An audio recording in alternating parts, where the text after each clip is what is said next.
नमस्कार, प्रणाम। आप सबको हरियाली तीज की बहुत बहुत बधाई। हरियाली तीज भारतवर्ष में क्यों मनाया जाता है और हरियाली तीज का वृंदावन में क्यों महत्व है और हरियाली तीज का राधा कृष्ण से क्या संबंध है, ये मैं आज आपको इस तीज से संबंधित विषय से अवगत करवाना चाहूँगी कि हरियाली तीज सावन के महीने में ही क्यों मनाई जाती है।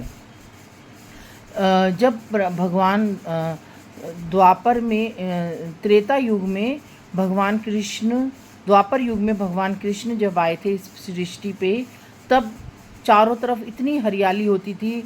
सावन के महीने में चारों तरफ इतने सुंदर चंपा के फूल और इतने सुंदर सुंदर फूल रहते थे, इतनी सुंदर हरियाली होती थी। और जो चारों तरफ पक्षी चहचहाते थे, मोर जो थे अपने पंखों को इतनी ज़ोर से फड़फड़ाते थे, इतना सुंदर नृत्य करते थे। कोयल कू करती थी, पपिया पीहू पीहू करती थी, तो वातावरण इतना सुंदर हो जाता था।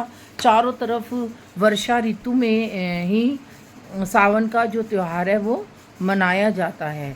तो जब सावन में वर्षा की फुहारें घास पर पड़ती थी, वृंदावन में घास पे पड़ती थी, तो वो ऐसा प्रतीत होती थी जैसे कि मोती बिखरे पड़े हैं।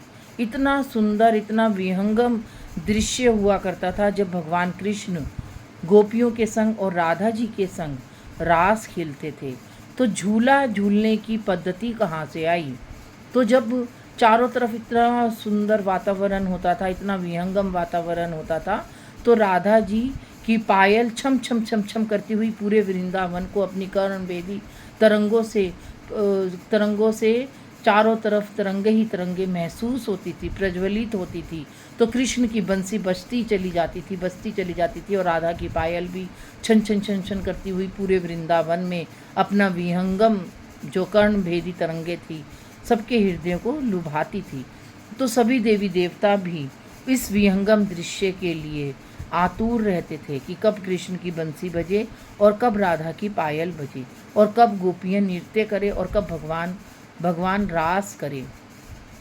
तो जब यमुना के किनारे, यमुना जी भी पूरे वेग में बहती थी उस समय, इतना सुंदर वेग होता था, इतना स्वच्छ और निश्चल यमुना जी का जल होता था कि राधा जी और कृष्ण यमुना जी में ही अपना नृत्य करते थे। यमुना जी में ही कृष्ण उतर जाते थे और बंसी बजाते थे और राधा रानी नृत्य करती थी। और फिर जब पेड़ों पर फिर कोयल की कू पपीहे की पीहू पीहू, मोर का नृत्य होता था, तो वो जो दृश्य था वो एक विहंगम दृश्य हुआ करता था। और पेड़ों के तनों पे सब गोपियाँ झूला डालकर राधा और कृष्ण के प्रेम में सराबोर रहती थी। इतना सुंदर दृश्य था कि गोपियाँ कृष्ण से कहती थी, हे कान्हा तू बांसुरी क्यों बजा रहा है, क्यों हमारा चित्त को चुराए जा रहा है। तो राधा की पायल भी कृष्ण की बंसी से कहती थी, हे बंसी तू क्यों बजती ही जा रही है, तेरी जो बंसी की जो धुन है मुझ पायल को भी मजबूर कर रही है, विवश कर रही है बजने के लिए। तो राधा की पायल, कृष्ण की बंसी जब बजती थी तो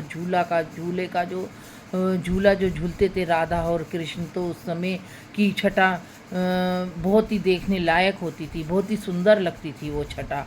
कि आज भी वो तीजों का जो त्यौहार है, आज भी इस कलयुग में भी हर जीव मनाते हैं।